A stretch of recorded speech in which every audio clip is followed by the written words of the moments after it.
மணிமேகலை என்ற ஒரு ஒப்பற்ற காப்பியம் சிலப்பதிகாரத்தின், அதாவது சிலப்பதிகார மணிமேகலை என்று சொல்லக்கூடிய இந்த இரண்டு நூல்களும் இரட்டை காப்பியம் என்று அழைக்கப்படக்கூடிய நூல். மணிமேகலை, சிலப்பதிகாரம் இந்த இரண்டு இலக்கியங்களும் பார்த்தீங்கன்னா கதை பாத்திரமாக இருக்கட்டும், இல்லைன்னா கதை தொடர்பாக இருக்கட்டும், ஒன்றோடு ஒன்று தொடர்புடையதாக இருக்கிறதுனால இந்த காப்பியத்தை நாம் இரட்டை காப்பியங்கள் என்று சொல்லி அழைக்கின்றோம். இந்த சிலப்பதிகாரத்தினுடைய மதமானது பார்த்தீங்க சமண மதம். ஆனால் இந்த மணிமேகலையினுடைய மதமானது பௌத்த மதம், அதாவது புத்த மதத்தை சார்ந்த ஒரு இலக்கியம். அதாவது புத்த மதத்தினுடைய கருத்துக்களை சொல்வதற்காக இந்த இலக்கியமானது தோன்றியிருக்குன்னு சொல்லலாம்.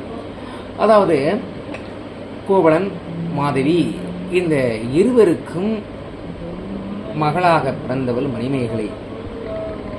கோவலனும் கண்ணகியும் இறந்ததற்கு பின்னதாக மாதவி தன் மகளை வளர்த்து வருகிறாள்.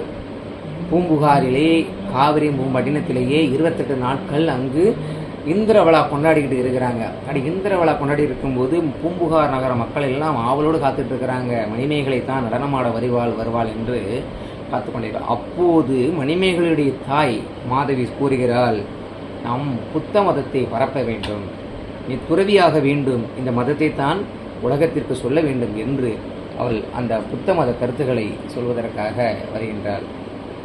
அப்போது மணிமேகலைக்கு கோமுகி என்று சொல்லக்கூடிய அந்த குலத்திலே அட்சய பாத்திரம் என்ற ஒரு பாத்திரமானது கிடைக்குது. அந்த அட்சய பாத்திரத்தில் பார்த்துருப்பீங்க, எவ்வளோ உணவு நம்ம போட்டாலும் என்ன செய்யுதுன்னா அல்ல குறையாத ஒரு அற்புதமான உணவு கிடைக்குது. அந்த உணவு கிடைக்கிறது. இதன் மூலமாக அவள் சிறைச்சாலை எல்லாம் அறச்சாலையாக மாற்றுகின்றாள். அந்த கதையை கூறுவது மணிமேகலை என்ற ஒரு ஒப்பற்ற காப்பியம். இதுதான் இந்த நூலுடைய கருத்து.